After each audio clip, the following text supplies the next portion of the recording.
the country. Sunlight is pouring over the entire world, and America has the chance to seize this opportunity like never before. But first, we must be honest about the challenges we face.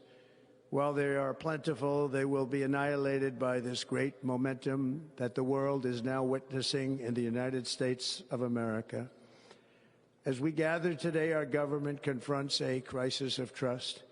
For many years, a radical and corrupt establishment has extracted power and wealth from our citizens while the pillars of our society lay broken and seemingly in complete disrepair. We now have a government that cannot manage even a simple crisis at home, while at the same time stumbling into a continuing catalog of catastrophic events abroad. It fails to protect our magnificent, law-abiding American citizens, but provides sanctuary and protection for dangerous criminals, many from prisons and mental institutions that have illegally entered our country from all over the world. We have a government that has given unlimited funding to the defense of foreign borders, but refuses to defend American borders or, more importantly, its own people.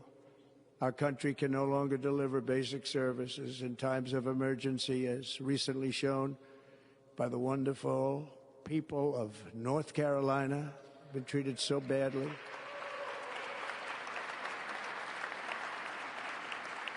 And other states who are still suffering from a hurricane that took place many months ago.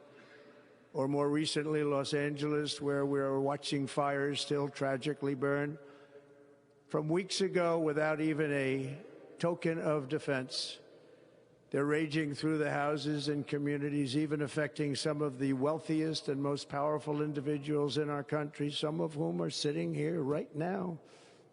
They don't have a home any longer. That's interesting. But we can't let this happen. Everyone is unable to do anything about it. That's going to change. We have a public health system that does not deliver in times of disaster, yet more money is spent on it than any country anywhere in the world. And we have an education system that teaches our children to be ashamed of themselves in many cases, to hate our country despite the love that we try so desperately to provide to them. All of this will change starting today, and it will change very quickly.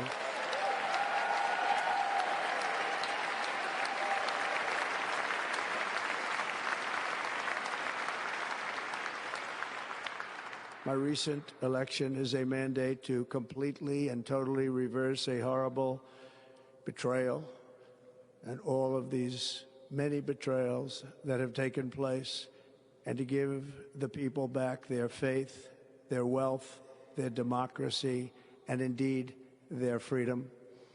From this moment on, America's decline is over.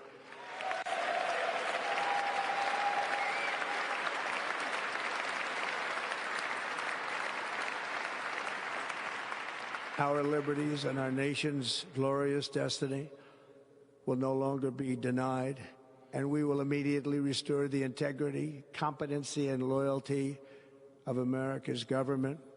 Over the past 8 years, I have been tested and challenged more than any president in our 250-year history, and I've learned a lot along the way. The journey to reclaim our republic has not been an easy one, that I can tell you. Those who wish to stop our cause have tried to take my freedom and indeed to take my life. Just a few months ago in a beautiful Pennsylvania field, an assassin's bullet ripped through my ear. But I felt then, and believe even more so now, that my life was saved for a reason. I was saved by God to make America great again.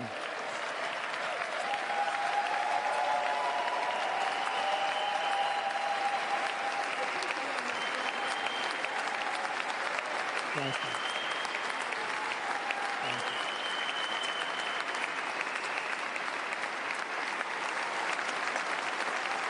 Thank you. Thank you very much.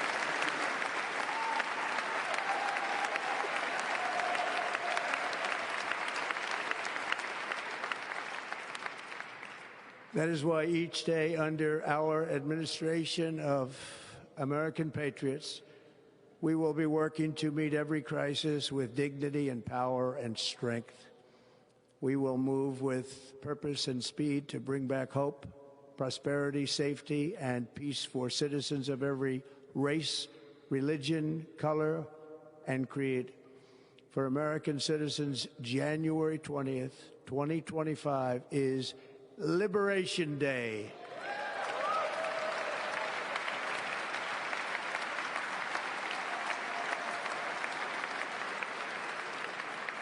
It is my hope that our recent presidential election will be remembered as the greatest and most consequential election in the history of our country. As our victory showed, the entire nation is rapidly unifying behind our agenda with dramatic increases in support from virtually every element of our society, young and old, men and women, African Americans, Hispanic Americans, Asian Americans, urban, suburban, rural, and very importantly, we had a powerful win in all 7 swing states, and the popular vote, we won by millions of people. To the Black and Hispanic communities, I want to thank you for the tremendous outpouring of love and trust that you have shown me with your vote. We set records, and I will not forget it. I've heard your voices in the campaign, and I look forward to working with you in the years to come. Today is Martin Luther King Day, and in his honor, this will be a great honor, but in his honor, we will strive together to make his dream a reality. We will make his dream come true.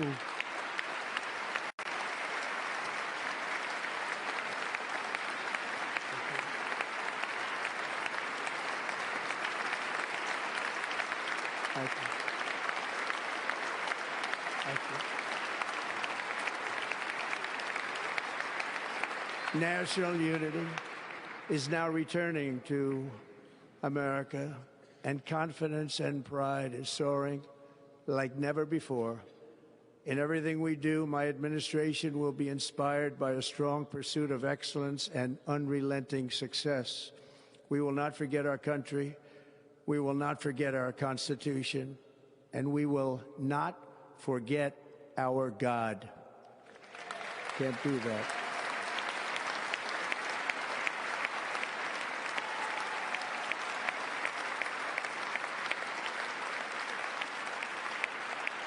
Today, I will sign a series of historic executive orders. With these actions, we will begin the complete restoration of America and the revolution of common sense. It's all about common sense. First, I will declare a national emergency at our southern border.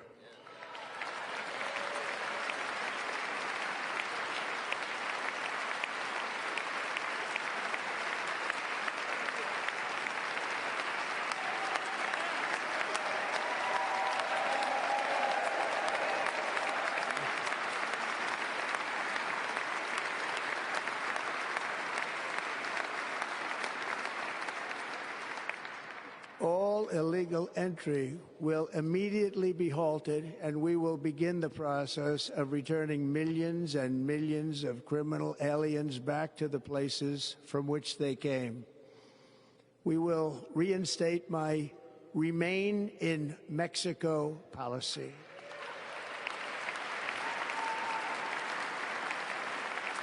I will end the practice of catch and release. And I will send troops to the southern border to repel the disastrous invasion of our country.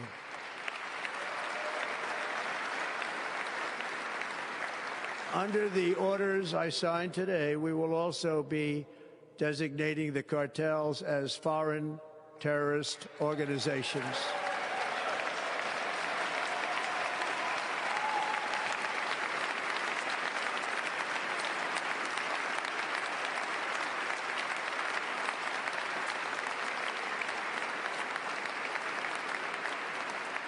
and by invoking the Alien Enemies Act of 1798, I will direct our government to use the full and immense power of federal and state law enforcement to eliminate the presence of all foreign gangs and criminal networks, bringing devastating crime to U.S. soil, including our cities and inner cities.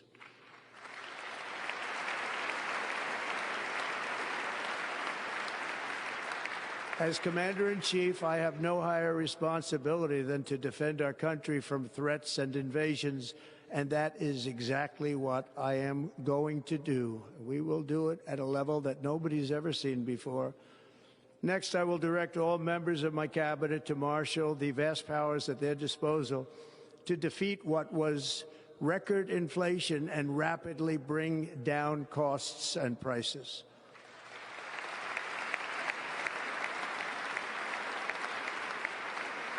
The inflation crisis was caused by massive overspending and escalating energy prices, and that is why today I will also declare a national energy emergency. We will drill, baby, drill.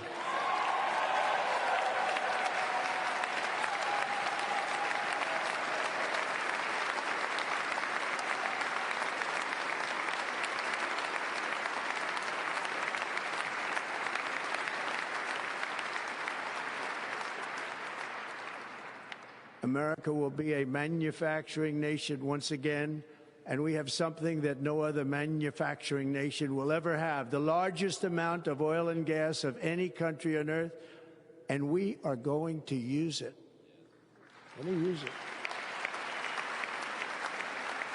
We will bring prices down, fill our strategic reserves up again, right to the top, and export American energy all over the world.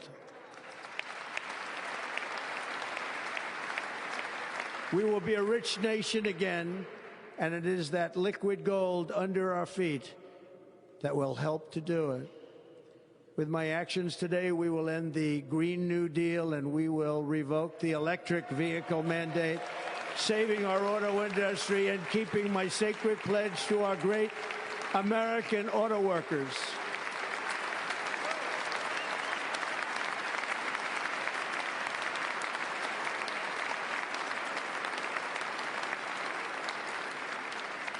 In other words, you'll be able to buy the car of your choice. We will build automobiles in America again at a rate that nobody could have dreamt possible just a few years ago. And thank you to the auto workers of our nation for your inspiring vote of confidence. We did tremendously with their vote. I will immediately begin the overhaul of our trade system to protect American workers and families. Instead of taxing our citizens to enrich other countries, we will tariff and tax foreign countries to enrich our citizens.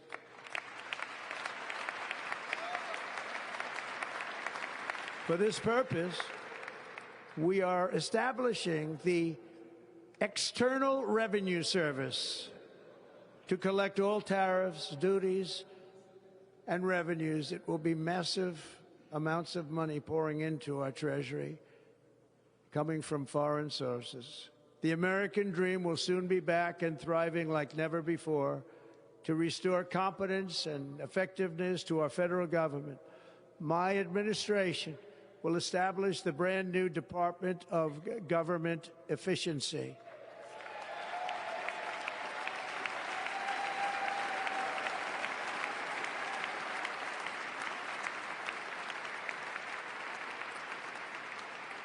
After years and years of illegal and unconstitutional federal efforts to restrict free expression, I will also sign an executive order to immediately stop all government censorship and bring back free speech to America.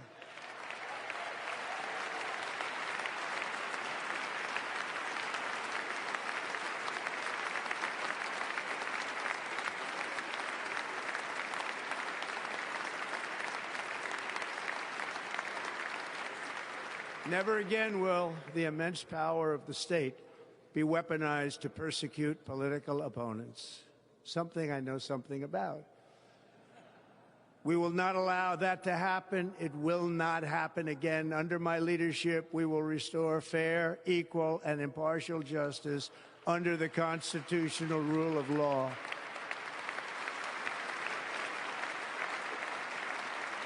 And we are going to bring law and order back to our cities. This week, I will also end the government policy of trying to socially engineer race and gender into every aspect of public and private life.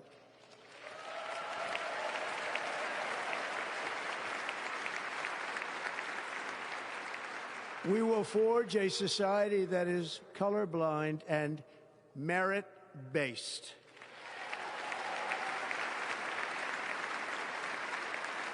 As of today, it will henceforth be the official policy of the United States government that there are only two genders, male and female.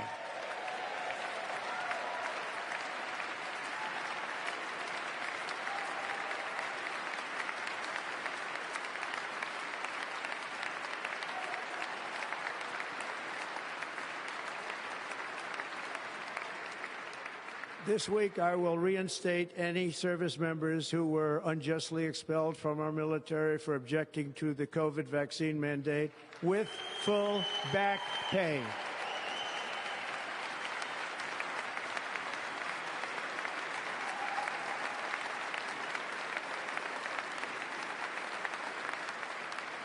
And I will sign an order to stop our warriors from being subjected to radical political theories and social experiments while on duty. It's going to end immediately. Our armed forces will be freed to focus on their sole mission, defeating America's enemies.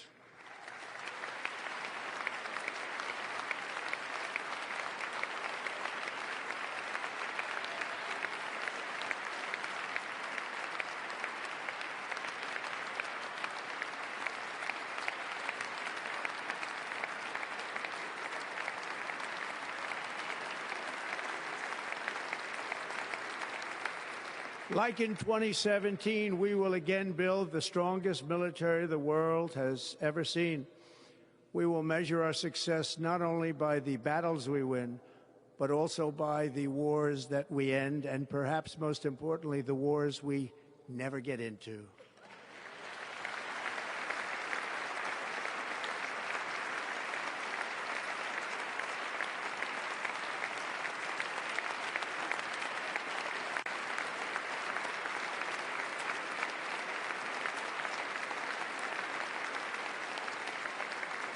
My proudest legacy will be that of a peacemaker and unifier. That's what I want to be, a peacemaker and a unifier. I'm pleased to say that as of yesterday, one day before I assumed office, the hostages in the Middle East are coming back home to their families.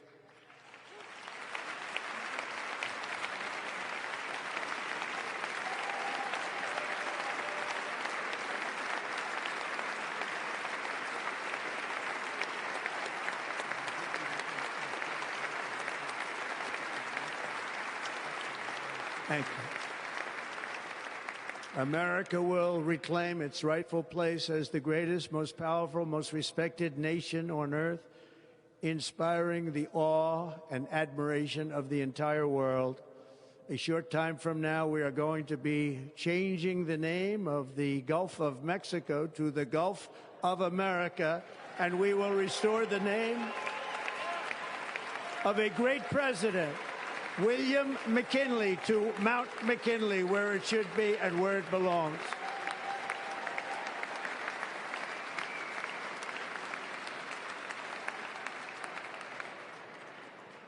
President McKinley made our country very rich through tariffs and through talent.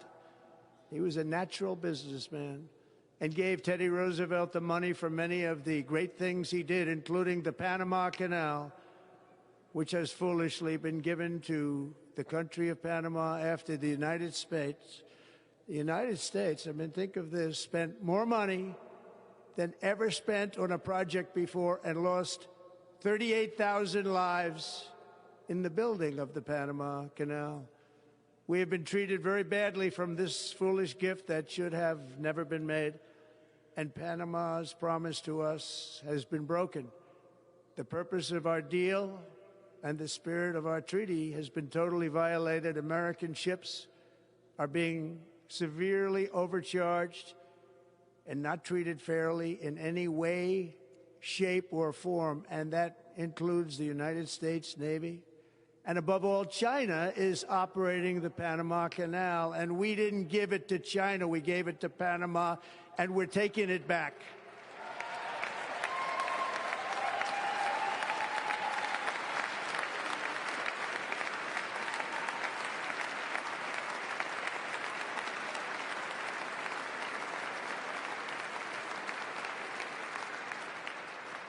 Above all, my message to Americans today is that it is time for us to once again act with courage, vigor, and the vitality of history's greatest civilization. So as we liberate our nation, we will lead it to new heights of victory and success. We will not be deterred.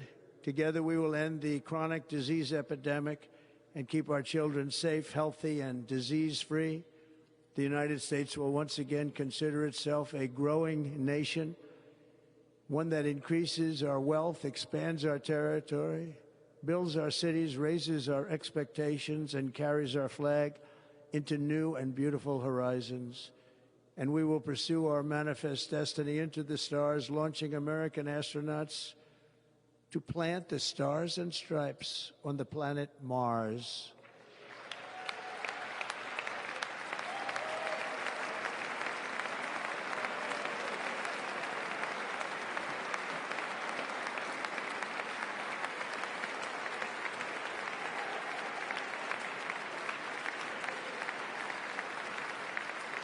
Ambition is the lifeblood of a great nation, and right now our nation is more ambitious than any other. There's no nation like our nation. Americans are explorers, builders, innovators, entrepreneurs, and pioneers. The spirit of the frontier is written into our hearts. The call of the next great adventure resounds from within our souls. Our American ancestors turned a small group of colonies on the edge of a vast continent into a mighty republic of the most extraordinary citizens on earth.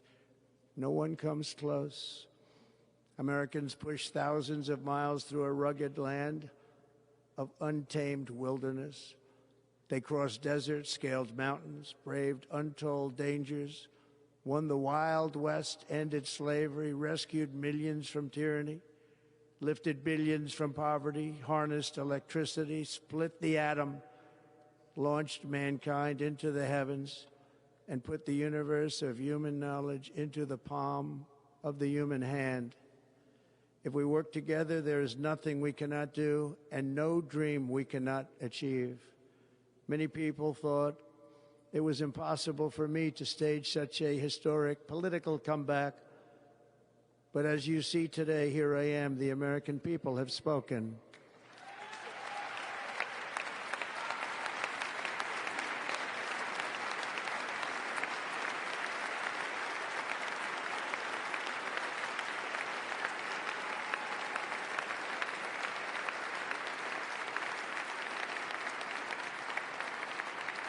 I stand before you now as proof that you should never believe that something is impossible to do. In America, the impossible is what we do best.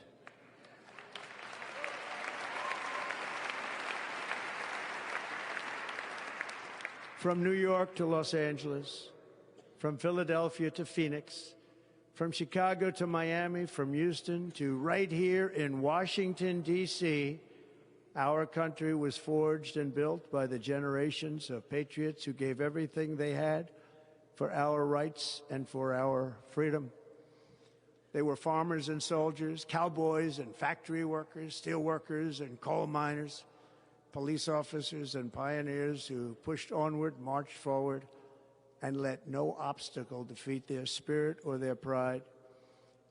Together they laid down the railroads, raised up the skyscrapers, built great highways, won 2 world wars, defeated fascism and communism, and triumphed over every single challenge that they faced. After all we have been through together, we stand on the verge of the 4 greatest years in American history. With your help, we will restore America's promise, and we will rebuild the nation that we love, and we love it so much. We are one people, one family, and one glorious nation under God. So to every parent who dreams for their child, and every child who dreams for their future, I am with you, I will fight for you, and I will win for you. We are going to win like never before.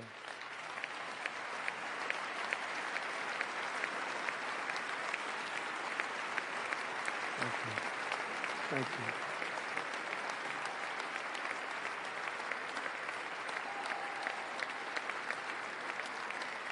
Thank you. Thank you. In recent years, our nation has suffered greatly, but we are going to bring it back and make it great again, greater than ever before. We will be a nation like no other, full of compassion, courage, and exceptionalism. Our power will stop all wars and bring a new spirit of unity to a world that has been angry, violent, and totally unpredictable. America will be respected again and admired again, including by people of religion, faith, and goodwill. We will be prosperous. We will be proud. We will be strong, and we will win like never before. We will not be conquered. We will not be intimidated. We will not be broken, and we will not fail. From this day on, the United States of America will be a free, sovereign, and independent nation. We will stand bravely. We will live proudly.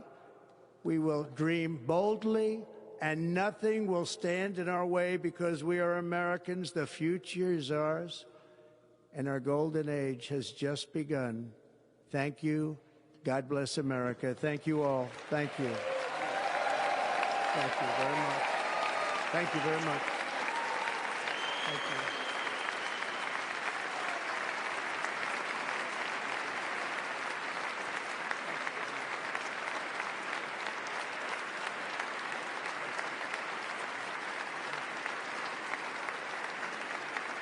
Thank you.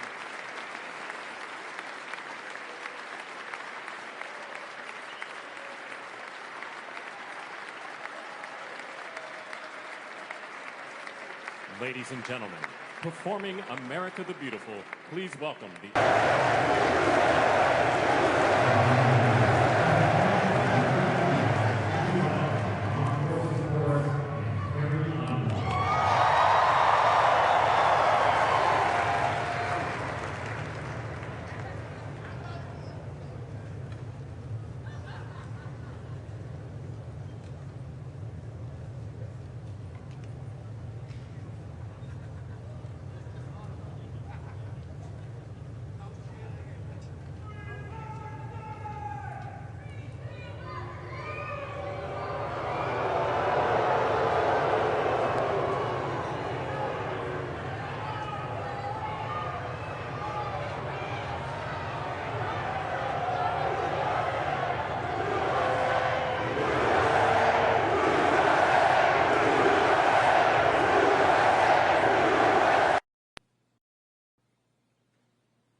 you know the words, help me out here. Oh, beautiful for spacious skies, for amber waves of grain, for purple mountain majesties above the fruited plain. America, America, God shed his grace on thee and crown thy good with brotherhood from sea to shining sea.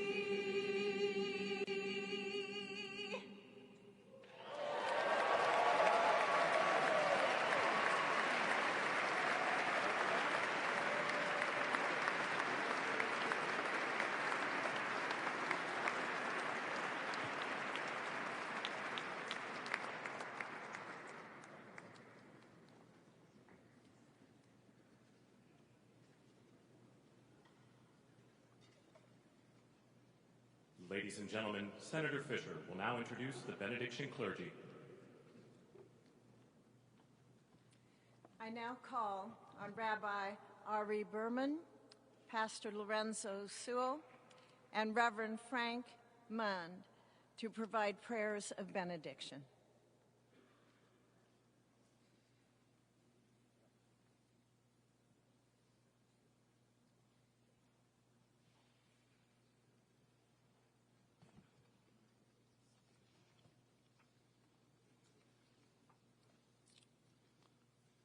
Let us pray.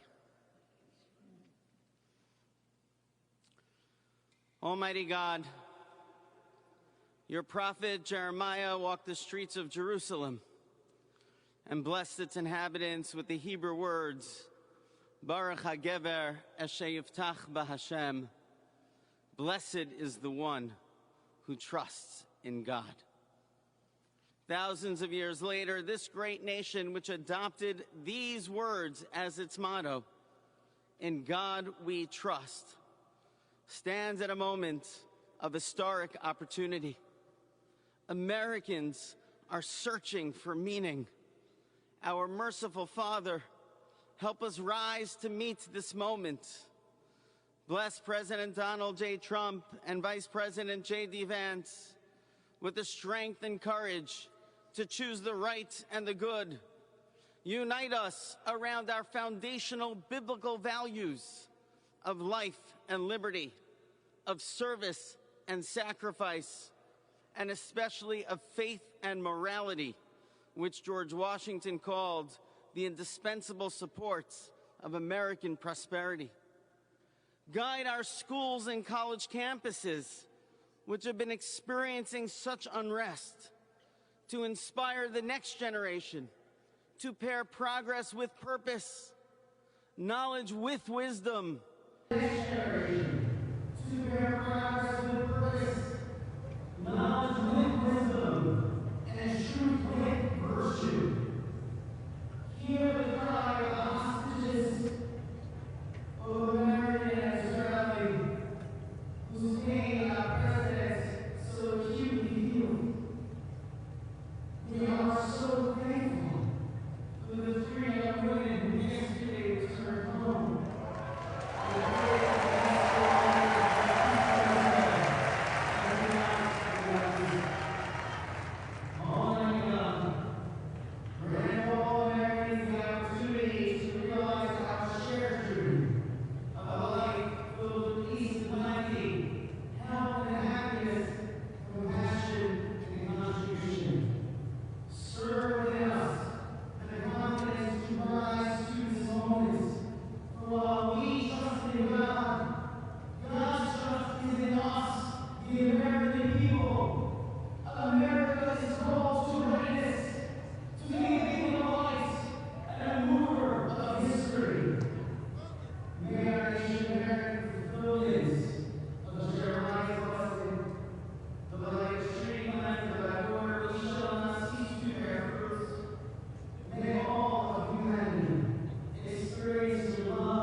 ring from Stone Mountain, Georgia. Let freedom ring from Lookout Mountain of Tennessee. Let freedom ring from every hill and every molehill in Mississippi, from every state, every city, every village, and every hamlet. And when we let freedom ring, we will be able to speed up that day where all of your children, black men and white men, Protestant and Catholic, Jew and Gentile, will be able to sing in the meaning of that old Negro spiritual, free at last. Free at last. Thank you, God Almighty. We are free at last. If you believe where the Spirit of the Lord is, there is liberty. Come on, put your hands together and give your great God great glory.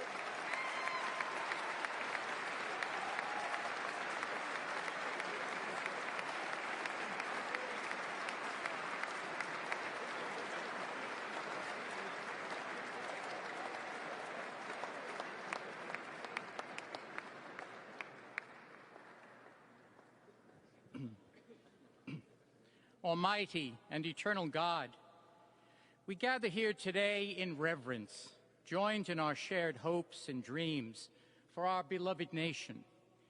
In this sacred moment of the inauguration of President Donald J. Trump and Vice President J.D. Vance, we turn our hearts to you, seeking your divine assistance and abundant blessings upon this pivotal moment in history.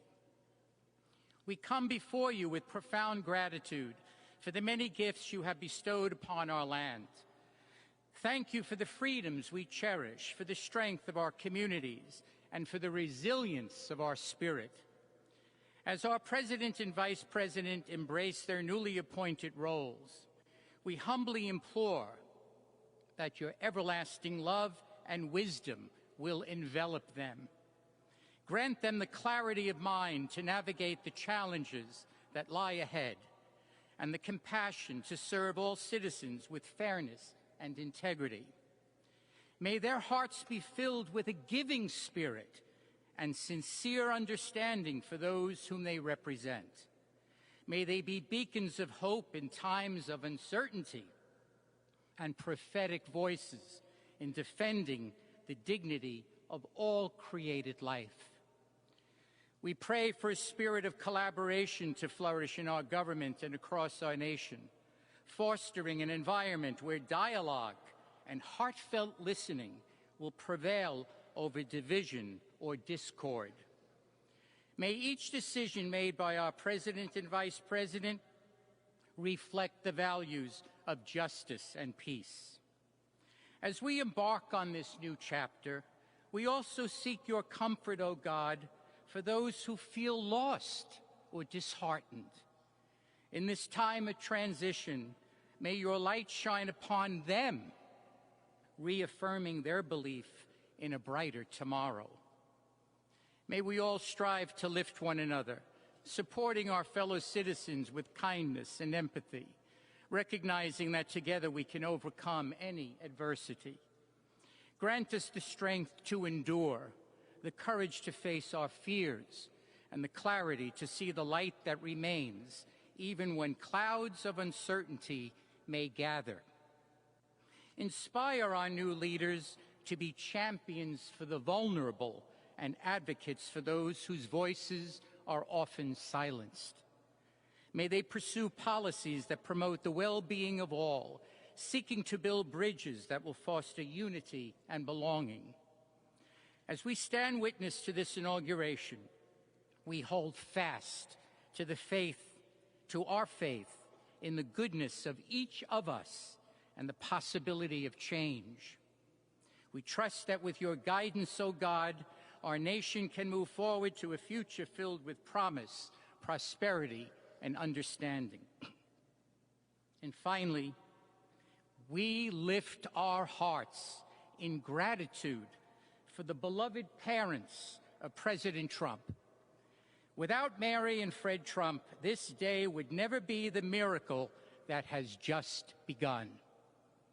From their place in heaven, may they shield their son from all harm by their loving protection, and give him the strength to guide our nation along the path that will make America great again.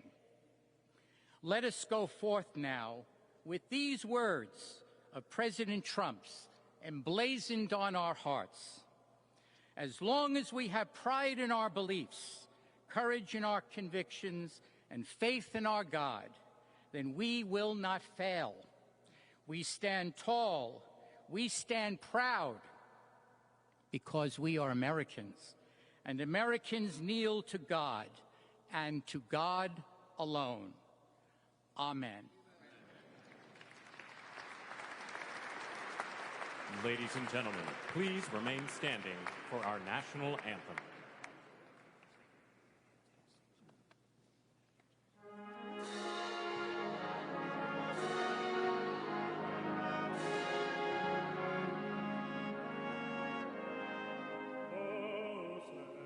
Can you say, o'er the dawn's early light, what so proudly we hailed at the twilight's last gleaming, whose blood stripes and bright stars through the perilous fight are the ramparts we watched were so gallantly streaming, and the rockets in glee, heavens bursting in earth, gave proof to the night that our flag was still there.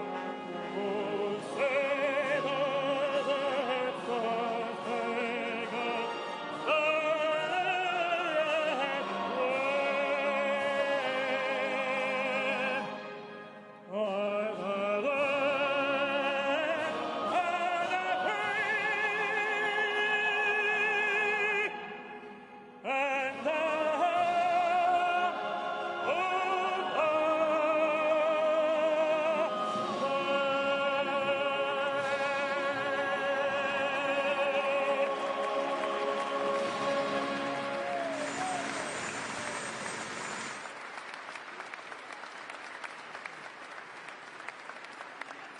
and Ladies and gentlemen, please be seated.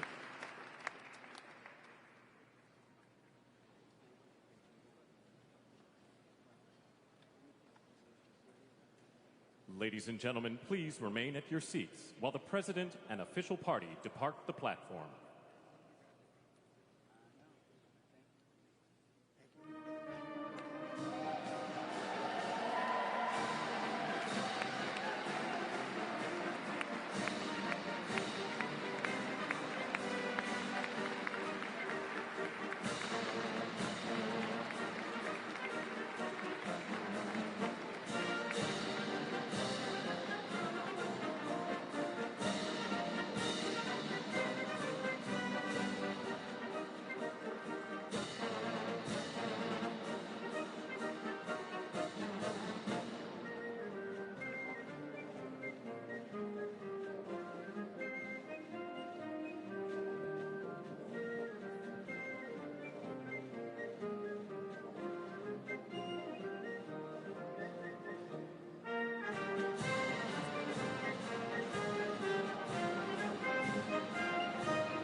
That was a good way to start it off. You know, I didn't know exactly what the president would put in that speech, and I hoped to myself that he wasn't going to hold back, and sir, you didn't hold back. That was a hell of a way to start the next 4 years, but I just want to say from the bottom of my heart, and I know I speak for the president and for all of us, thank you, thank you, thank you for making this possible. We love you.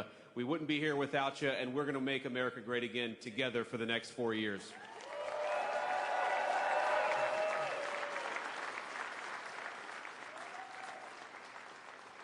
And the last thing I'll say is, you know, having stood outside for about 5 minutes to wave goodbye to the Bidens, thank God we moved that thing indoors because it was a beautiful ceremony and it was cold as hell outside.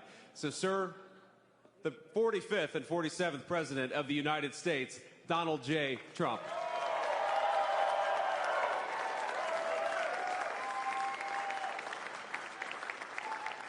No, he's right. I said, oh, look at this beautiful sunny day. We blew it. And then I went outside and we were freezing. You would have been very unhappy. The sun was very deceptive, I will tell you. It is cold out. And I'm sort of saying, that was so beautiful today. Maybe they should do it there every 4 years. Does that make sense? I don't know. Because, the outdoor thing is really good, but it gets a little cold around this time of the year, as some people have noticed. And a lot of times they suffer through it. There was no suffering in that room. It was 72 degrees. It was perfect with the best acoustics I think I've ever heard in a room. This is not so bad either. But I just want to say, you're a younger, far more beautiful audience that I just spoke to. And I want to keep it off the record. I want to keep that off the record because I don't want to have all those big shots up there. I don't want to think you're more powerful than them, you look better than them, and I love you. Now, we just had a great time. We just had a great day. This was amazing. When you think we took a journey, I mentioned in the speech, a lot of people said that was not a journey that was possible, and it was indeed possible. I didn't really know too much about what they were saying when they said that, but a lot of people felt it. And we hooked up with J.D. very early. I watched J.D. over a period of time. I endorsed him in Ohio. He was a great senator and very, very smart. The only one smarter than him was his wife. That was, I would have chosen her, but somehow the line of succession didn't work that way, right? But now she's great and he's great. This is a great, beautiful couple and unbelievable career. I just said to him, you are very upwardly mobile, because he hasn't been doing it that long, but he picked it up so quickly. Remember, the first week was a little bit like the fake news was hitting him really hard. And I said, ooh, this may be tough, but after that, it was smooth sailing for him. He took on everybody. He took on the meanest. I don't want to use the word corrupt because we're into a new system, so let's wait till the corruption begins, because it will. But he took on some pretty mean people, and he handled it well. I want to also congratulate Mike Johnson for the job that he's doing.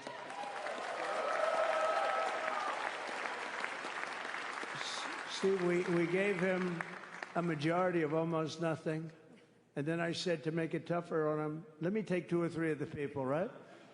I said he'll only have to suffer with that for about 3 months. How are they doing, by the way? Are they? Is that moving along? Totally unified. I said, do you mind if I take this one, that one, and a couple of others? He didn't mind. He can handle it.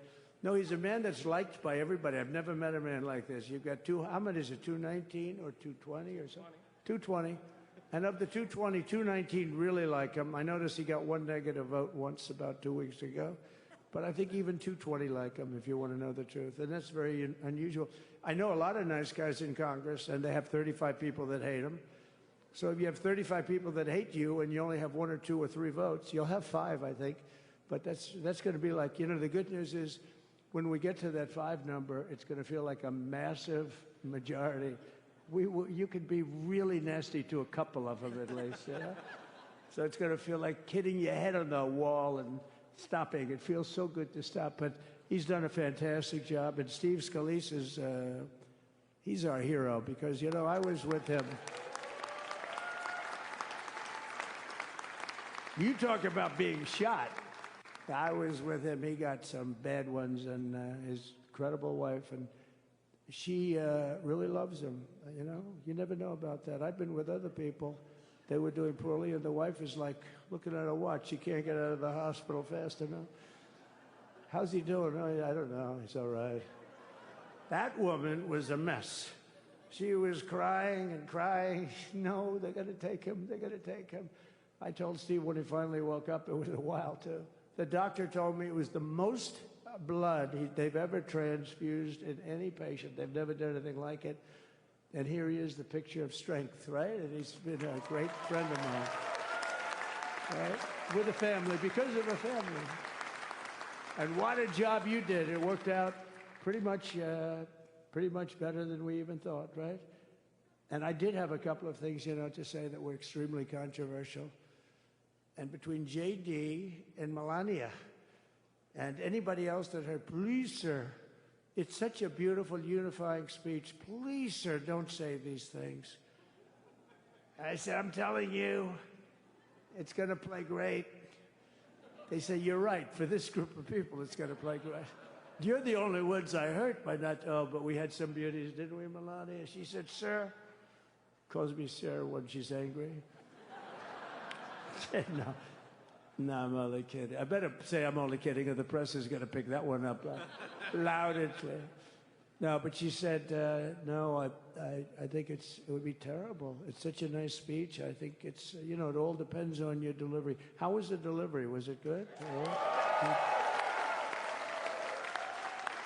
But she said it's such a beautiful speech. You can't put things in there that you were going to put in. And I was going to talk about the J6 hostages, but you'll be happy because, it's action, not words that count. And you're going to see a lot of action on the J6 hostages. See a lot of action. And I was going to talk about the things that Joe did today with the pardons of people that were very, very guilty of very bad crimes, like the Unselect Committee of Political Thugs, where they literally, what they did is they destroyed and deleted all of the information, all of the hearings, practically not a thing left. They deleted all the information on Nancy Pelosi having turned down the offer of 10,000 soldiers. You wouldn't have needed 10,000. You could have had 500, and it would have stopped. Because we may have 1 million people that day, the people that were there. You don't see any photographs, but we have a lot of great photos. But you don't see those photographs. They don't put them in. They show the people at the Capitol. But I was talking about that. I was going to talk about that. They said, please don't bring that up right now. You can bring it up tomorrow. I said, how about now in front of I'll bring it up right now. This little time delay is good because we're getting great reviews on the speech. Now watch. They'll take the speech and say, I didn't like it because he left there and he talked to people. But we're giving you a little more information than we gave upstairs. But no, they pardoned a lot of people. They pardoned, before we even get to today, they pardoned, 33 murderers, absolute murderers, the worst murderers.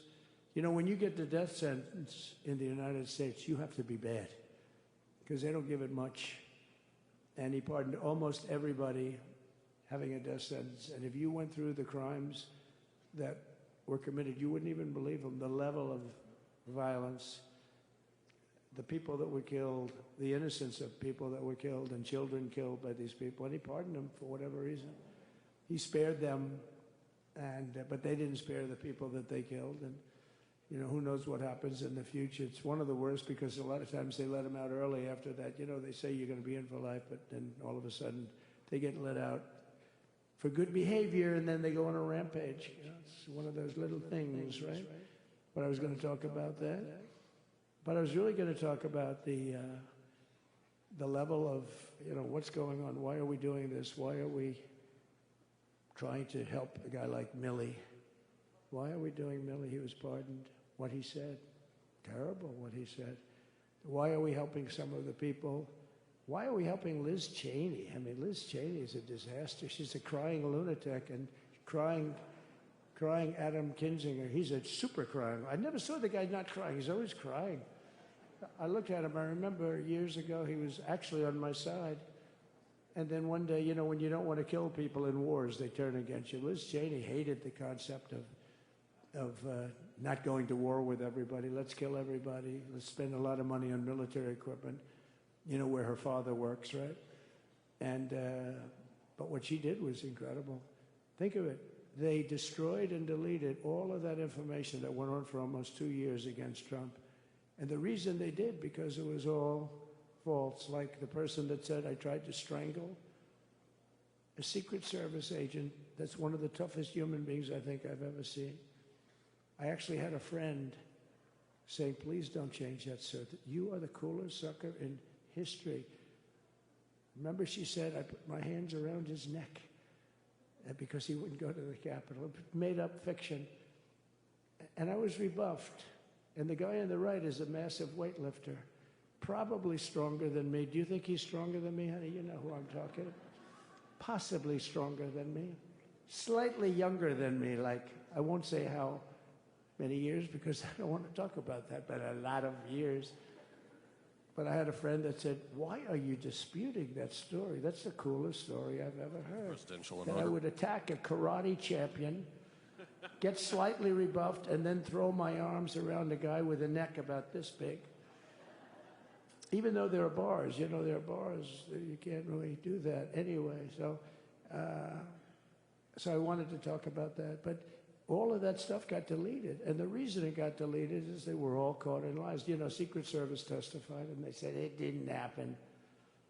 Actually, the two guys were very embarrassed. They're suffering because their friends are saying, did Trump really do that to you?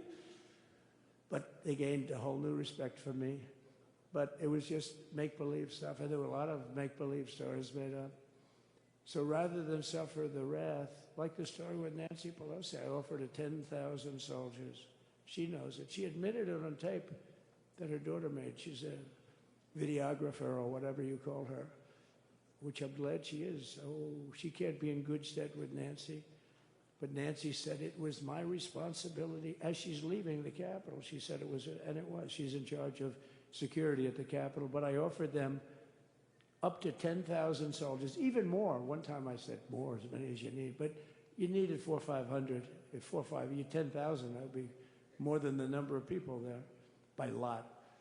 But we offered her 10,000. Think of it, 10,000 soldiers. In other words, J6 wouldn't be J6. There would have been no J6.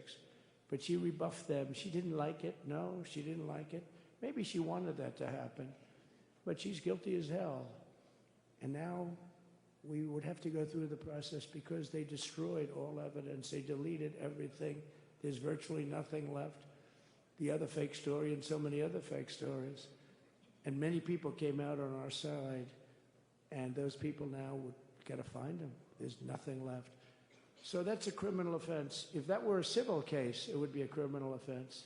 If that happened civilly where you did that, it would be a criminal offense.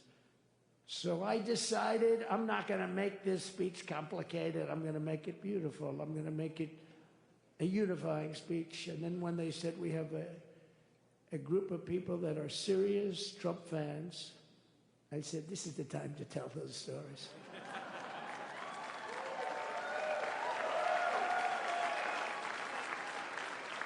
He knows. So anyway, but seriously, I'd like to, I think it was a tremendous success. I think we're very lucky we put it inside because it is really cold. We just went to the helicopter out of respect for something that's taken place for a long time. I guess it's as old as helicopters. You used to get into a stagecoach, now you get into a helicopter. Times change. But it's pretty old custom. And it's a beautiful custom, actually. It's a beautiful custom. I wish we could have had a better relationship. I wish we could have had a better relationship between Republicans and Democrats. I was with Senator Schumer. I said, Chuck, I think it's time we all start getting along a little bit because it doesn't make sense.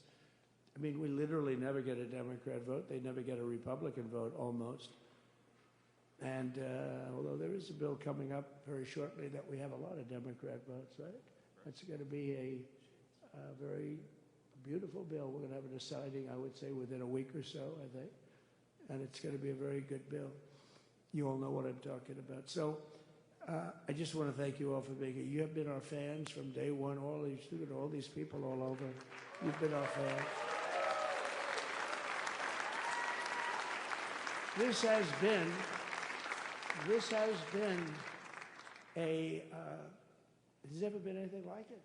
There's never been anything like it. This has been a movement like no movement ever in history for probably any country, let alone this country. You know, if somebody's running for president, and if they go out and they announce they're going to Arizona, they're going to Nevada, they're going to someplace, if you have 200 or 300 people, that would be standard. Ronald Reagan would go out. I mean, outside of the last couple of days where people get a little excited, but even then you have a couple of thousand people. But if you're going to go someplace, any place, any one of the swing states, any one of the other states, I mean, how about the non-swing states? We won Alabama by 48 points. We won Tennessee by massive numbers. Wyoming, we won by numbers that are, nobody's ever seen numbers like that. And, you know, places like California, we did great, but when they send out like 38 million ballots, nobody knows where the hell they're sending them, and then they come pouring back, the whole thing. You know, they passed a law in California that if you work in an election bureau and if you so much as ask for a voter ID, if you say, sir, ma'am, could I please look at your voter ID? They have the right to put you in jail. You're a criminal. Can you believe that? There's only one reason that happens. They want to cheat. So they had it where voter ID wasn't accepted. But now if you even ask for it, this is seriously a bill that was just signed, passed in their legislature, and it was signed. And I think when we get things cleaned up and we get back to a little bit of normalcy, I'm going to ask the Speaker to really get involved, because I think we would have won the state of California, because, you know, if you look at my numbers with Hispanic, we're at 56%. And we were winning. We won the Texas border that had never been won. As the governor said, he's doing a good job, the governor, by the way, of Texas. But as the governor said, it hasn't. Oh, did I get lucky? Did I get lucky? Supposing I said, you know, he's not here, but the governor of Texas has done a terrible job. Wow, look at you. You mean we couldn't get you up in the front row? I tell you. Supposing I said, J.D., the governor of Texas, he's not doing his job. You heard what I said. See, I didn't know you were there. I said he's doing a great job. He's doing a phenomenal job. But now you're going to have a partner that's going to work with you, because you didn't have, not only didn't he have a partner, he had people selling the wall, right? We have a fence structure that we worked on, the governor worked on with me. And I didn't love it, to be honest with you. I wanted a nice precast concrete, you know, 40, 50 feet high, like a beautiful, could have been a T-shape, Y-shape. I love construction. I wanted that sucker to go up maybe 50, 60 feet. It would have looked beautiful, a nice Y shape. And they said, the problem is, sir, they climbed that like a rabbit. I said, what do you mean? No way. And they brought some of these guys out. They climbed it like... And the other thing is you hit it with acid and the thing will disintegrate. You know, they have things for concrete. So they needed very hardened steel, very special steel. And then they needed 7,000-pound concrete inside that steel, you know, inside that steel. And then they have a rebar that's the toughest steel made. Very hard to cut. So this is why very little is cut. I mean, it's right. And then they put a anti-climb panel on top. I hated it. I said, it's so unattractive. And I said, why would that work? I don't believe it works. And I went to watch. The Border Patrol gave a display. We had actually 2 sets of climbers. The guys that climb up walls with drugs on their back, I mean, they got like 60, 70 pounds of drug, and they go as fast as you can walk. They go bip, bip, bip. Or we have Mount Everest-type climbers. And honestly, the drug guys were much better. I couldn't believe it. The drug guys blew them away, right? But it's true. The anti-climb panel, they couldn't get around it. They just couldn't. You didn't have it. So sometimes you sacrifice beauty for efficiency. And we did. So we built this wall, and we built over 500 miles of wall. That's why we had such good numbers. The famous chart that came down, very thankfully, the chart that came down on my right, Governor, had I not looked over there, I'm not speaking right now. You might be speaking here. You want to know the truth? You, JD, and we got a lot of great people in this party, but I got very lucky, but we had the best numbers we've ever had. But I bought, you know what happens is when you fill it up, it's like water. You fill it up. Now we have 571 miles of wall. And they would always say, you know, when we renovated a wall, so there'd be like a piece of plywood sitting there for 60 years, or a 2x4 sitting for 60 years on the ground and rotting. Because, you know, and they'll say, you didn't build a new wall. Here we're building 50 feet up in the air, 30 feet sections, 50-foot sections, all steel, all concrete, all everything. And all, by the way, they don't even want me to say this, but what the hell, doesn't take that long time. They're all wired for all of the equipment. We put wires in everything so they can easily wire for all the different types of equipment. And if there's a doubt, we have to wire. whenever we just look, you just find the wires all over the place up top, so we could just hook it up. We don't have to have wires on the outside, which wouldn't do too well, right? So anyway, so we built an extra 200 miles of wall, and the governor wanted to buy it. He tried to buy it, and they wouldn't sell it to him. He wanted to put it up himself. Could have been done in 3 to 4 weeks, 200 more miles, because when you do it now, they just keep going further out, further out, further out, getting around. So we did an extra 200 miles, and it was all bought, and they announced that they're not going to put it up. And that's when I realized they wanted open borders, and that's when I realized that people are going to come pouring through the wall like nobody's ever seen before, but you've seen it. A lot of you are here because of that.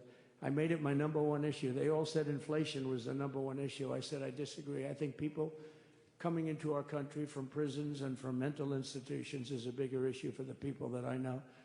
And I made it my #1. I talked about inflation too, but you know, how many times can you say that an apple has doubled in cost? I'd say it, and I'd hit it hard, but then I go back to the fact that we don't want criminals coming into our country. We don't want the jails of every country in the world virtually being deposited into the United States, and that man had to suffer with it, and he did an unbelievable job. I'll tell you, he was a very popular governor, but now he's like an unbeatable governor because of your border policies. He was fantastic, and he really was. So.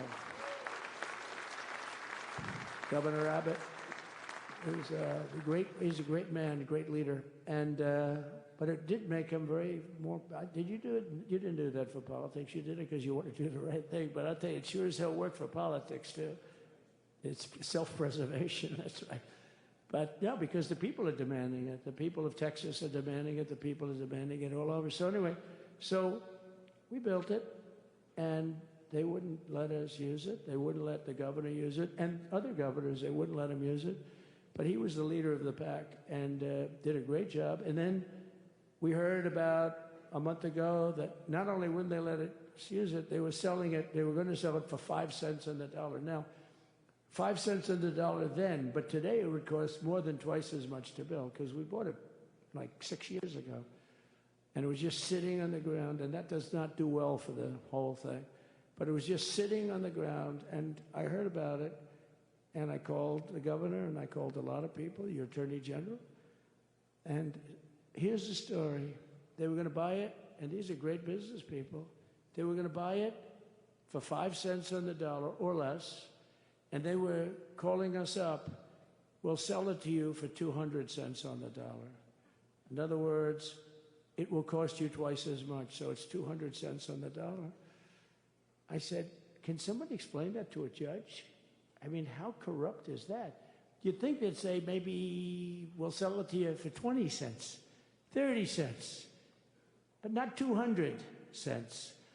So they were going to buy something for 5 cents, and they were going to sell it to us for a fortune. They were going to make it would be, they'd have it down at, in Fortune magazine, they'd put it of the deal of the year, okay? You buy something like that. But it was so corrupt and so horrible. And when we told that to the administration, they didn't care. They just kept going forward. They couldn't care less. And they kept going forward. They knew that they were trying to sell it back to us. They would have sold it back to us. You would have ended up buying it. You would have paid probably 50, 60 cents, who knows. But they were going to use it for scrap metal, but then they made a much better deal. They could just buy it and sell it to us for 15, 20 times what they paid. 20 times, think of it, like 20 times what they paid. And we wouldn't let it happen. And the governor with his attorney general, Ken Paxton, they made a fantastic, they're a good lawyer. He's pushed around pretty good by people, right? I said, you got a great attorney general. They should leave him alone. He was with me. But Ken and the governor went to court, and a judge actually became incensed and actually called for an investigation. How could a thing like this happen? So he stopped it. So we're waiting to put that wall up. And now that you have a new president, that wall will go up so fast. The governor will complain, sir. This is Greg Abbott, sir. Please, the wall is going up too fast. Please don't do that. You know the story about winning. No, we're going to win too much. We're winning too much. Please, stop. People always love that one. We'll do this with the wall. Governor Abbott calls, "Sir, the wall is going up too fast. We can't take it. We just can't take it." No, I think you'll be very happy if the wall goes up too fast, right? But we'll get that done, and we'll work with you on that. But it was a great decision by a great Texas judge, right? And it was beautiful, beautiful to watch. He stopped them right in their track. I mean, they were literally loading this stuff onto trucks. It was terrible. Honestly, it was terrible. And he wouldn't take it. So I'm so glad I mentioned that they have a really good governor in Texas. And I swear, I didn't know he was here. I swear to you, it sounds like a setup. I didn't know you would end. Did I get lucky? I said the right thing. Because there have been moments when I wasn't so happy with him, you know? But not too many, I can tell you that. So anyway, it's good to see you too, Governor. Great. But I just want to thank everybody. You've been incredible. I recognize so many of you. It's so crazy. But this has been a long journey. This was a journey that started in 2015, probably started 20 years before that. People used to say, "You're going to run for president? You're going to run?" And I always said, no, I don't want. And then one day I said, let's give it a shot. And what I talked about then was the border, too. I think it probably was the #1 issue for me. Back in 2015, 2016, I talked about the border.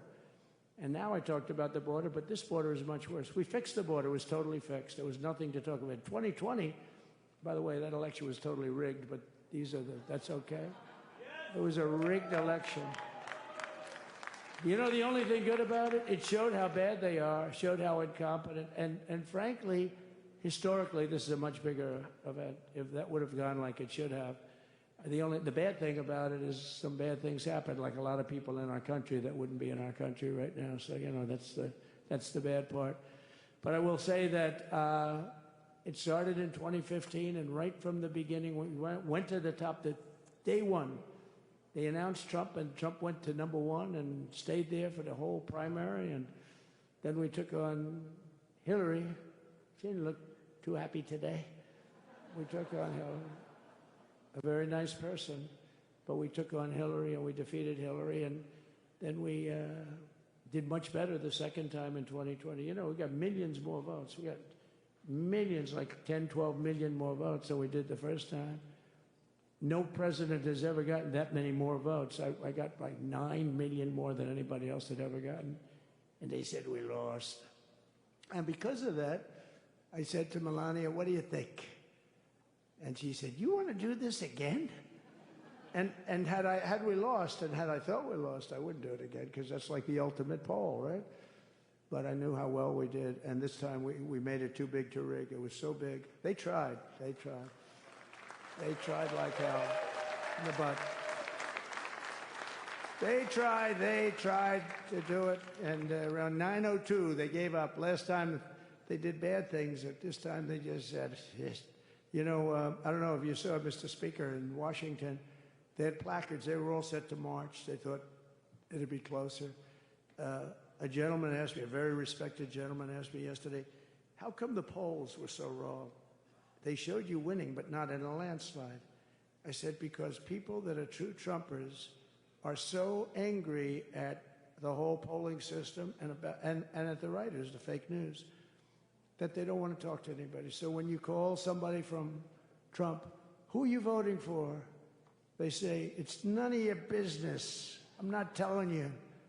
And that was probably 40% of the people they called. So they would discard that one, and they didn't show that. And then when the election happened, you know, the vote came, and it was much different, much higher than, we're going to win, but they really thought, they couldn't believe the one man said, I mean, it was so much higher. We won all 7 swing states. We won the popular vote by millions of votes, which is hard for a Republican. I'll tell you who came through. The unions came through. The auto workers were great. The Teamsters were great. The firemen were great. I think almost every union was great. The only one that weren't great, although Sean was great, and the Teamsters, Sean O'Brien, the head of the Teamsters, was fantastic.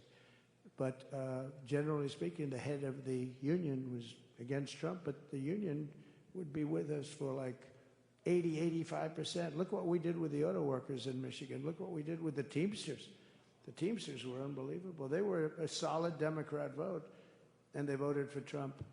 So we had a great experience. This has been, now we have to go to work and get it done because we have to do something that's going to be great. We're going to turn our country around, and we're going to turn it around fast.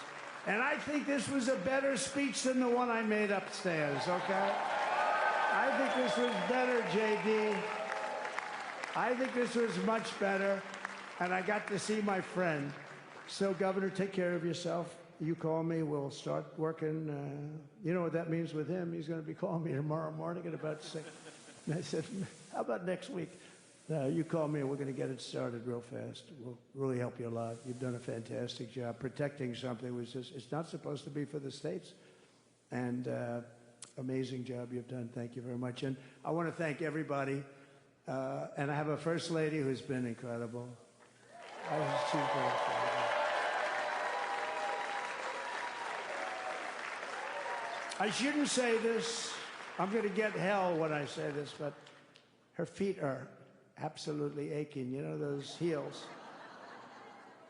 And we thought we were leaving. We were going home. Sir, would you be able to go down and say hello to some of your other fans that are here? I said, oh, I didn't know that. Wow.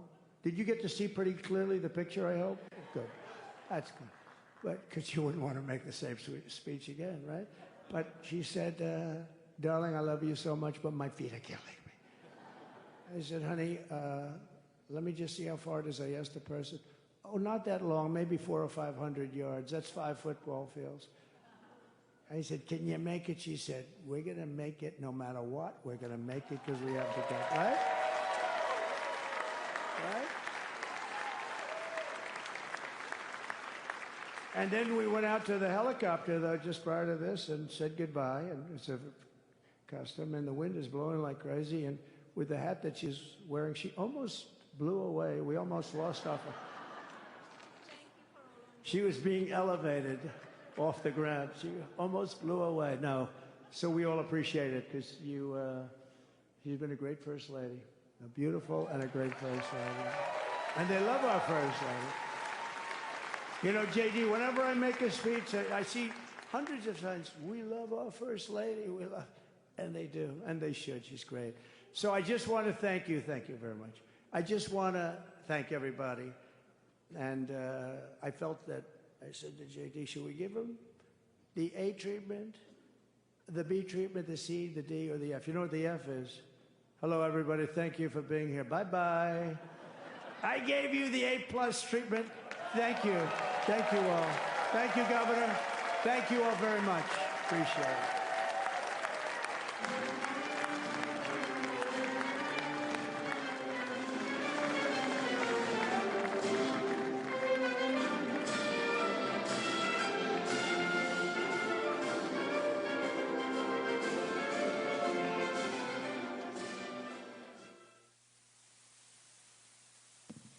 Ladies and gentlemen, please welcome to the stage, Peter Navarro.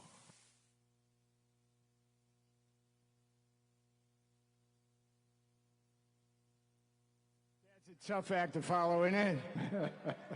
Hey, I'm the lead-off hitter for what's going to be a great program before the boss gets here. And the first thing I want to say, 6 in the morning, I'm walking in darkness up G Street on my way to meet the boss and the troops at church, and I'm seeing every one of you in line. And I'm thinking to myself, you didn't get the memo that said it's too cold to be outside. And I know Donald Trump won this election, but that kind of grit that you show standing out there is why he won. So I'm asking you to give yourself a round of applause right now.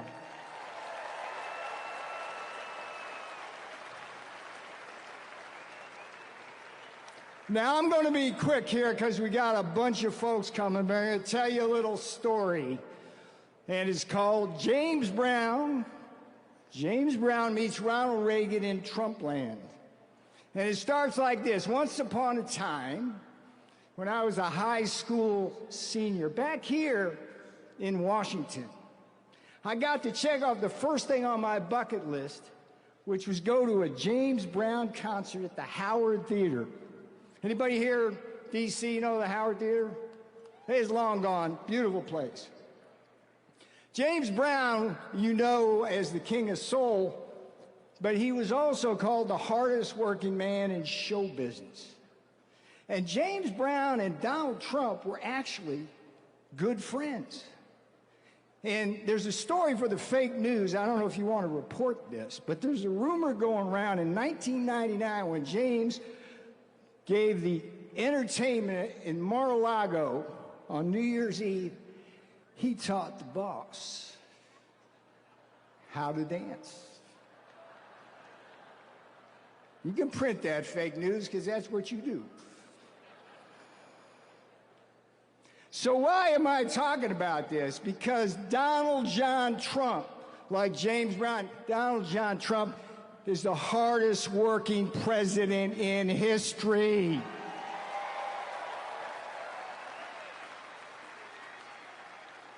And today he starts working for you.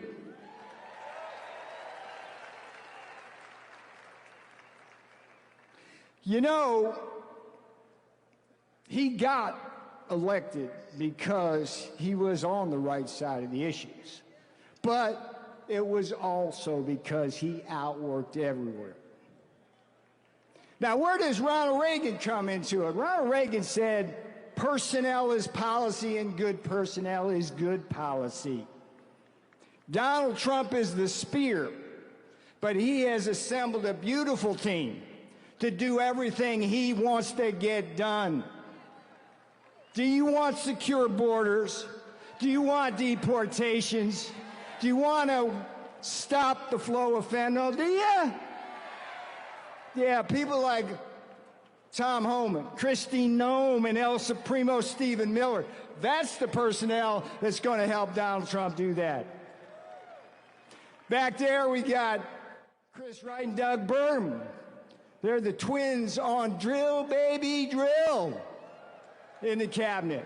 They're going to get that done for you. And we're going to stop the wars out there.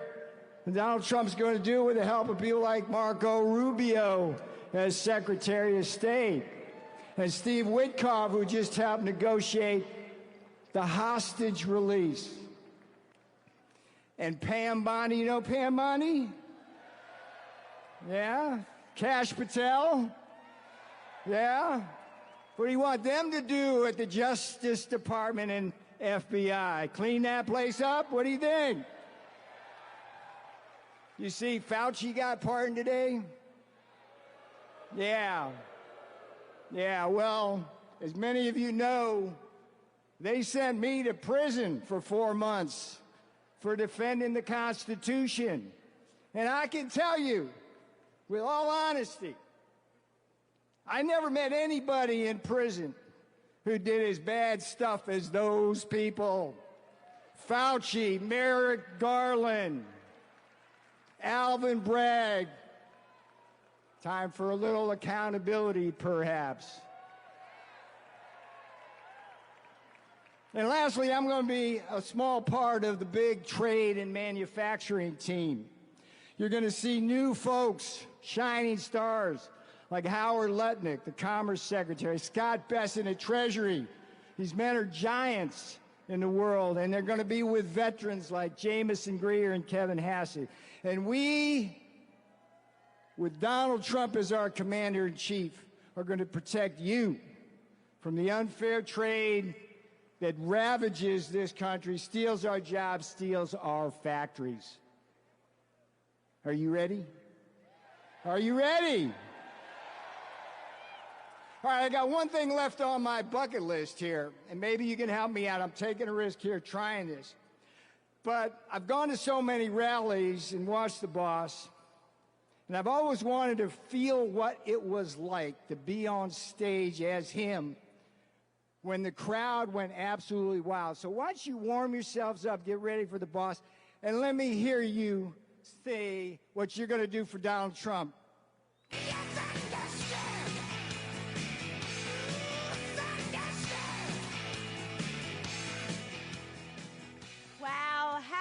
Inauguration Liberation Day. God bless you. Ladies and gentlemen, the story of 2024 began in 2016, when this country had a hunger for change, looking for someone to upend the establishment here in Washington and to restore our confidence in a government that's for the people, by the people, and of the people. And you asked for a presidential candidate, a leader who had an appreciable amount of accomplishments, but who could come to Washington owing nothing to no one. And that's what he did. Yes.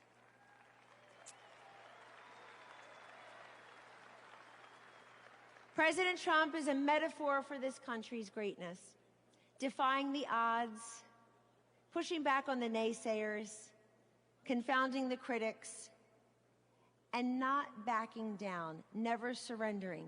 But the story of 2016 and 2024 is not just about Donald J. Trump. It's about you. You answered the call. You showed up. You spoke up. You stood up. And you put up. And he will be here soon to thank you. But I wanted to come here today to tell you that I don't believe what they say about books and movies, that the sequel is often not as good as the original. I think this sequel is going to be kick-ass better than the original. Yeah. One of the best things President Trump has done, and there are so many, is change the conversation, change the culture, and just change the way people look at politics. And the reason he did that was in 2016, he saw everywhere he went, the crowds would get larger, the passion would intensify, the red hats would grow in number, and the throngs of people who would come the night before, the day before, the morning of, just to be a part, not of a conventional political campaign, but a true movement of men and women and children from across this great nation who wanted to be there and be part of something bigger than all of us, to stand up and say, this is our country, we kneel for the Lord, we stand for the flag, we don't confuse the two, and we're here because we believe in those three words that President Trump said every time.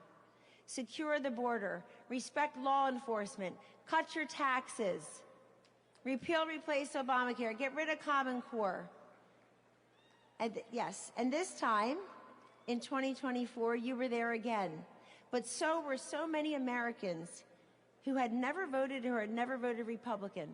That's the magic of Donald Trump. President Trump, thank you. President Trump has done away with all these acronyms: CRT, BLM, ESG, DEI. Ladies and gentlemen, the acronym of the day of the term is USA. USA! You got it.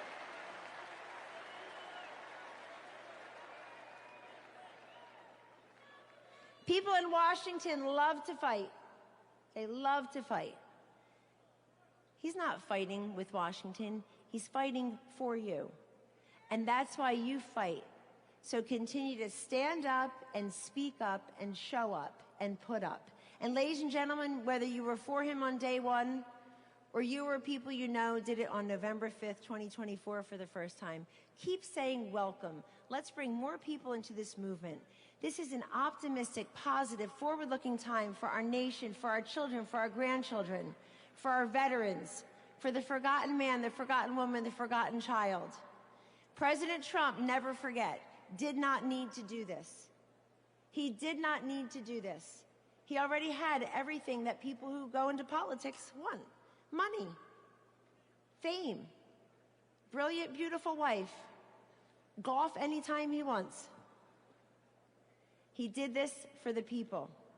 And as we all know, he dodged a bullet. But ladies and gentlemen, the whole country dodged a bullet in not having Hillary Clinton or Kamala Harris as our presidents.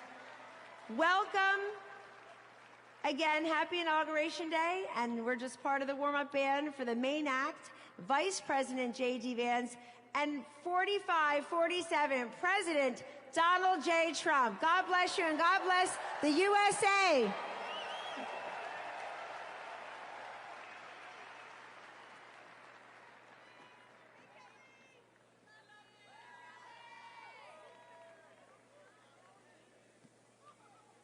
Ladies and gentlemen, please welcome to the stage Congressman Dr. Ronnie Jackson.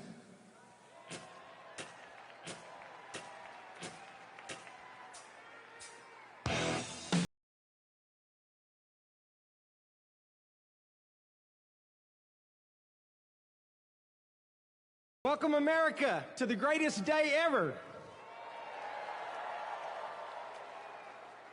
I don't have to tell anybody in this room, these are my favorite people on the planet right here. You guys are the MAGA warriors. You guys, thank you. Thank you for everything you do. Well, I also don't have to tell you there's a new sheriff in town, right? Donald J. Trump was right about everything. Everything. I've known him for a long time. I was blessed to be his physician and work in the White House side by side with him. I was blessed enough to be with him on January 20, 2017, 8 years ago. I spent the day with him. I watched him give his inaugural address. And I'll tell you, I was extraordinarily blessed to have just come from the Capitol, where I had one of the most satisfying 2 hours of my entire life, when I get to listen to President Trump talk about how horrible this country has been treated, and all of us have been treated, and the horrible things that have been done to all of us this last administration for the last 4 years, and how he was going to fix it all, and he did it right there with Hillary Clinton, Joe Biden, Jill Biden, and everybody else, Kamala Harris. They had to sit there and listen to it, and I loved it. Loved it.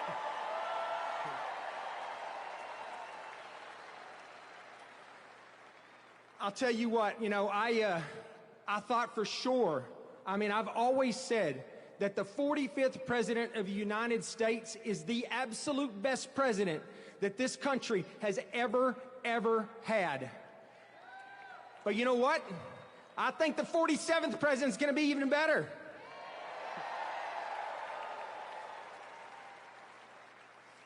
We are in for a change. This is a great day. How many of you out there think this is one of the best days of your entire life? Absolutely it is. We had one chance to get this country back. We were headed down a path of destruction that we would never, ever recover from. I promise you. And we have been given a second chance in the form of Donald J. Trump. He's here, he's back, and he's going to fix what's broken. We're going to get our border back. We're going to stop the illegal immigrants and the cartels that have laid devastation to this country. We're going to lock them up. We're going to get rid of them. We're going to get our economy back. We're going to get our military back. We're going to get our federal government back. We're taking it all back.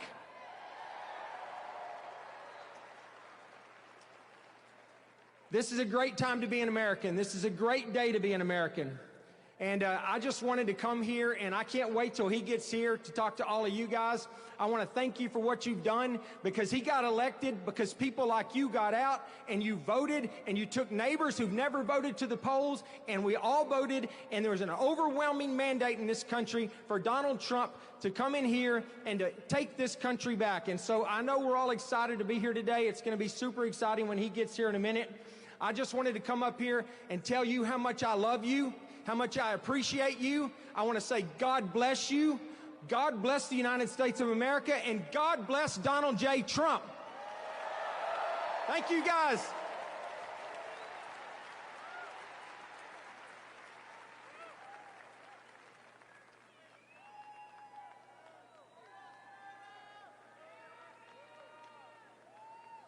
Ladies and gentlemen, please welcome to the stage Governor Sarah Huckabee Sanders.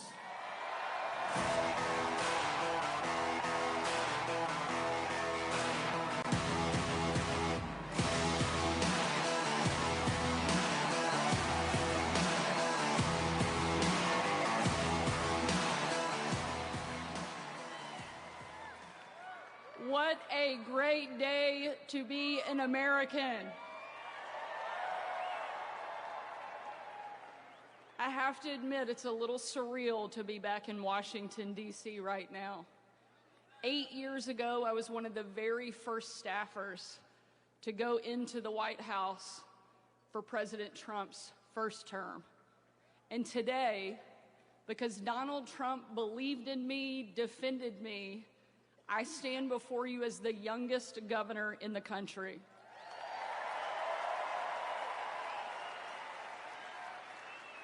More importantly, I stand here as someone who absolutely loves this country and is so thankful we finally have a president that is back in the White House that will fight for each one of us.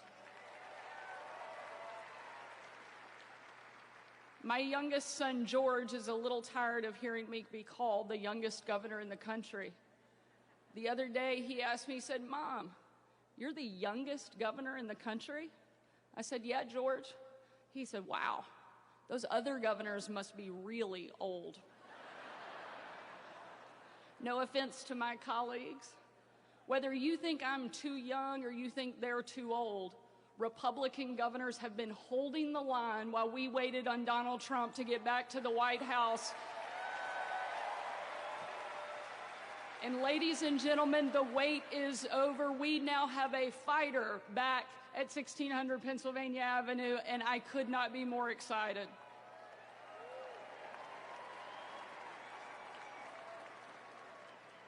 The reason I'm so excited to see Donald Trump back in the White House is because I know he's a president who absolutely loves America. Not even an assassin's bullet could keep him down and stop him from continuing to fight for each one of us.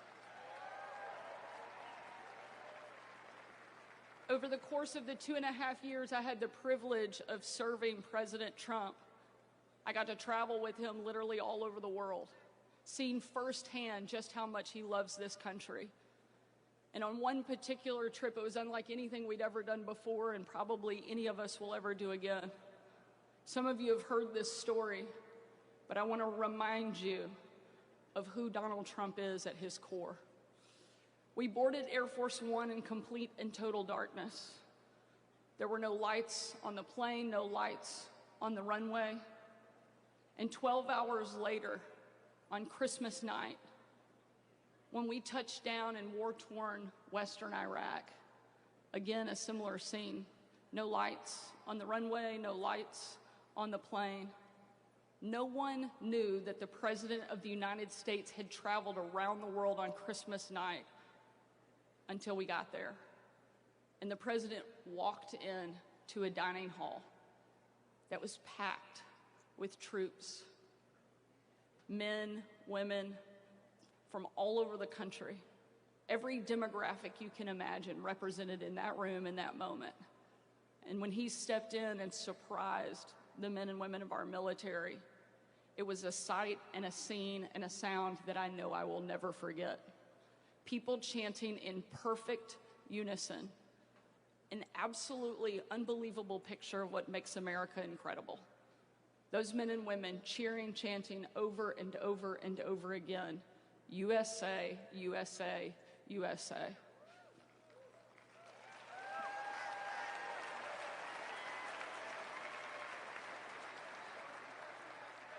And there was a young soldier in the back of the room, and he said, "Mr. President, I re-enlisted in the military because of you." And the President said, without missing a beat, "And son, I am here because of you." We finally have a president who will stand up for our country and that will protect and fight for the men and women who wear the uniform and give us the freedom so we easily enjoy.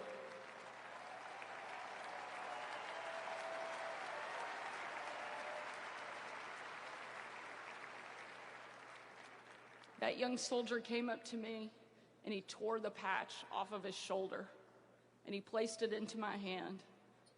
And he said, "Sarah, we are in this together." Ladies and gentlemen, that young man and everyone that has served before him, everyone that will serve after him, deserves to know that we have a leader that loves this country and will do everything he can to make it great, and that's exactly what we have in Donald J. Trump.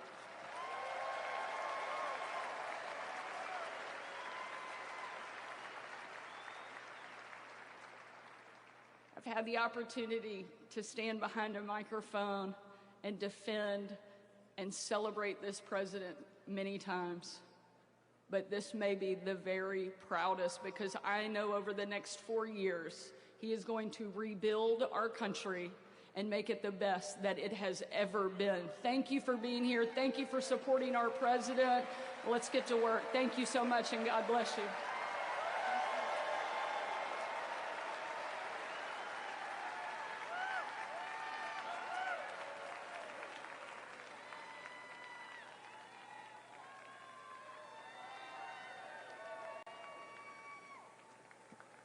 Ladies and gentlemen, please welcome to the stage RNC Chairman Michael Whatley.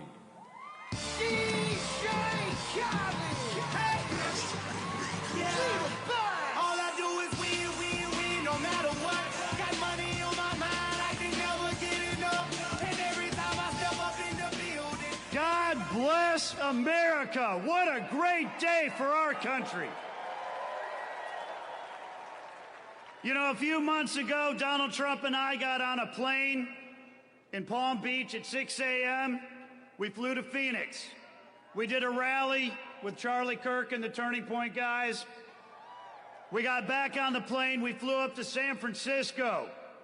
Had a huge dinner there, about an hour-long motorcade back.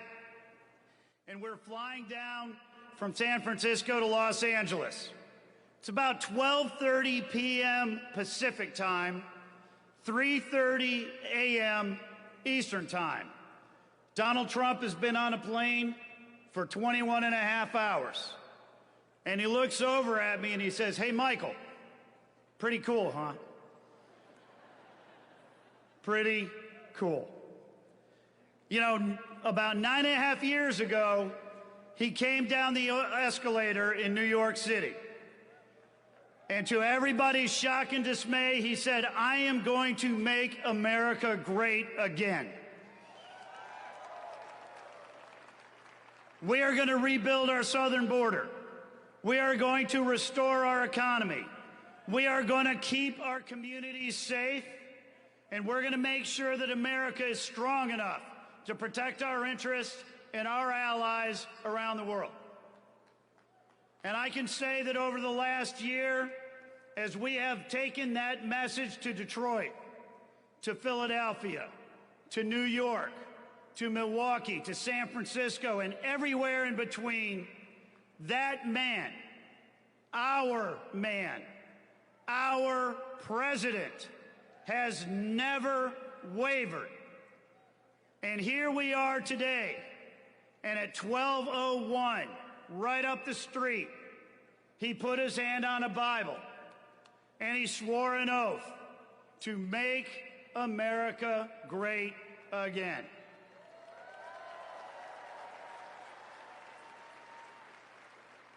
So let me ask you, and let me ask all of America, are you ready for America to be wealthy again? Are you ready for America to be safe again? Are you ready for America to be strong again? Are you ready for America to be great again? Are you ready for Donald J. Trump and J.D. Vance to be the president and the vice president of the United States of America? Pretty cool, huh? Thank you, America, and thank you for everything that you did to make today a reality.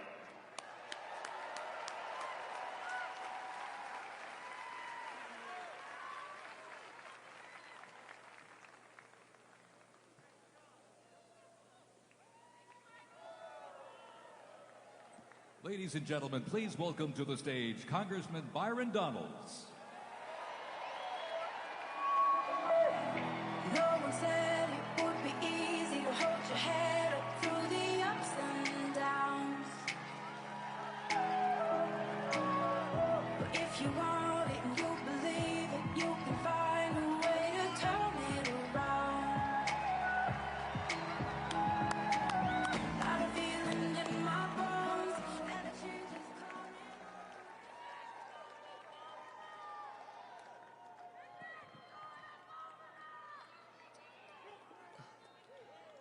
Whew.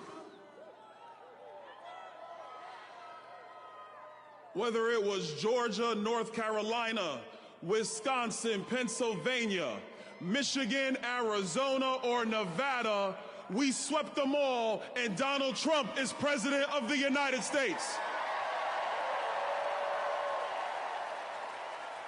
For years, they said it wasn't going to happen.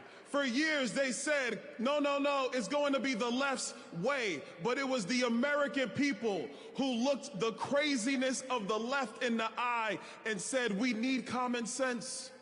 We need real vision. We need a country that is going to be preeminent above all others. And we need the American people to be put first. And all of you in this arena and around this country made sure Donald Trump is the 47th president of the United States.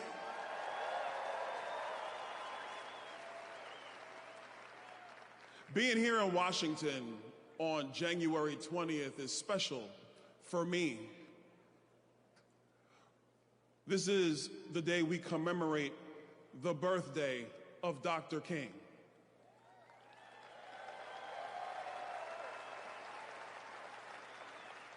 And as I was sitting in the Capitol Rotunda, as I was watching Donald Trump give the best speech ever at a presidential inauguration, it reminded me to another great speech. And Pastor Sewell in his benediction, I got to have a talking with him because he was phenomenal. But what it said to me is that in our country, there are no perfect men. There are no perfect women. There are people who were used at a point in time in this country to put this country in position to be better than it was before.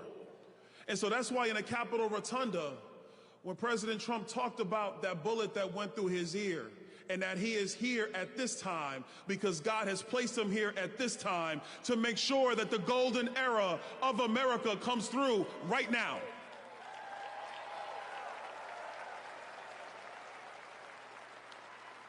So yes, we are going to make sure that we get your prices under control and we have a great economy.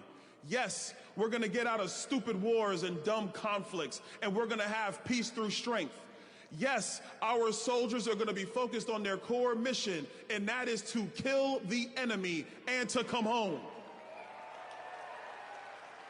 Yes, we're going to have the largest repatriation force of illegal immigrants in the history of this country, because the only way you come to America is legally, following the law.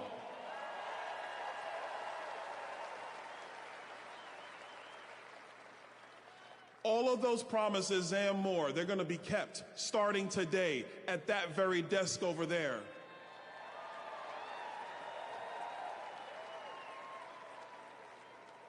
And I got a special message, and this is for states like California and New York and Illinois. If you want to continue to have a dumpster fire form of government, if you want to continue to mislead your people thinking that your radical policies are the way forward, people like myself in the great state of Florida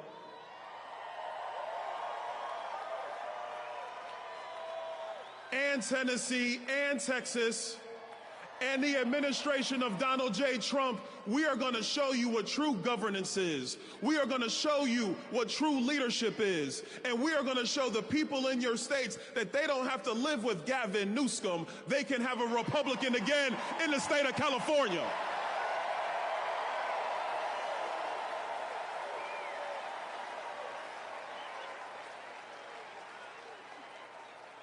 And the last thing, because I don't want this to be about red states versus blue states. We are Americans. And the thing that will unify us is the success of our nation. When a young kid can grow up in the inner city and make something of himself, that is success. When a mom can dream about her children and they achieve something wonderful in America, that is success.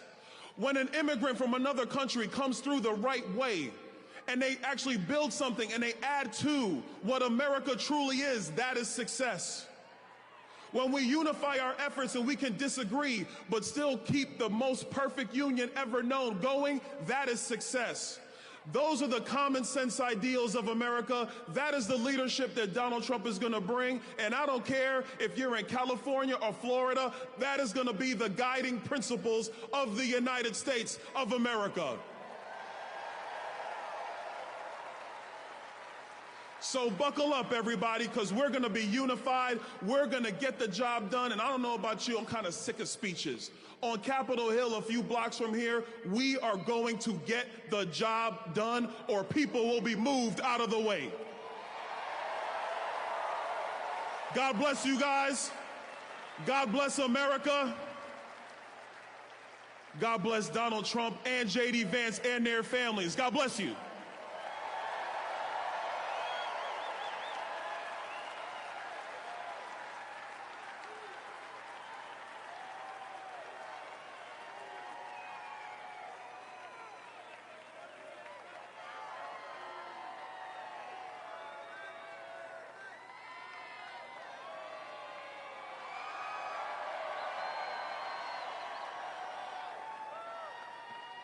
Ladies and gentlemen, please welcome to the stage, Charlie Kirk.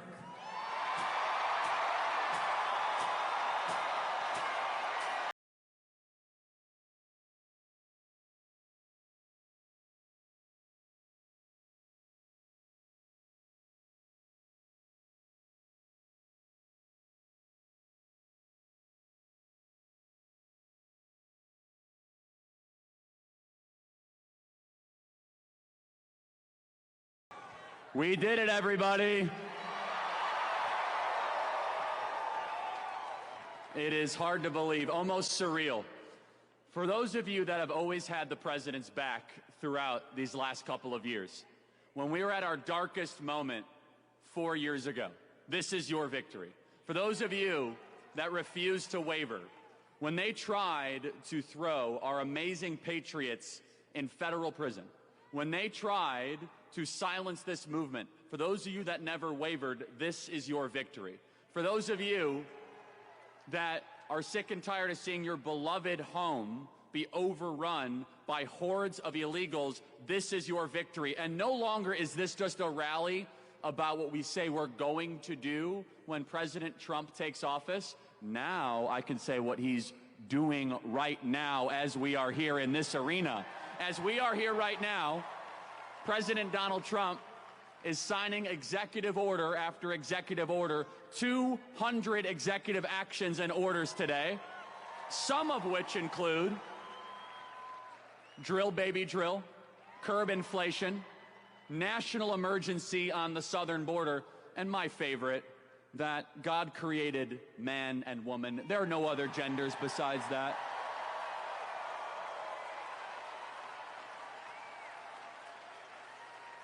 No more critical race theory or diversity, equity, inclusion in our military. Our taxpayer dollars will no longer fund our kids to hate our country. It is over as of today, thanks to President Trump.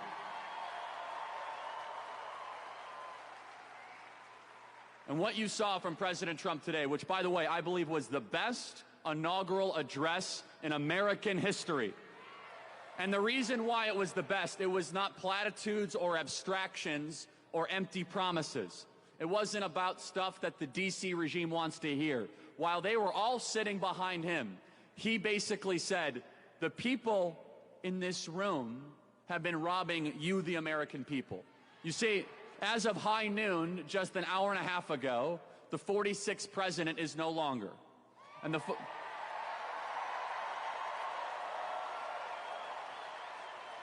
and you might think it was Joe Biden, but it really was a bunch of White House staffers that you've never heard of before. Their term is over. It will go 45 Trump, a bunch of White House staffers, 47 Trump. That is how the succession will go. And what we have seen these last couple of years was the intentional destruction and obliteration of our homeland. And in just one day, we're going to understand a very simple truth, that decline is a choice. That when your country is failing, it's because our leaders have decided to allow it to fail. And President Trump, I really believe, is on a mission from the Almighty to save this country in that millimeter miracle where he very well could have been not just shot, but unspeakable things could have happened in Butler, Pennsylvania.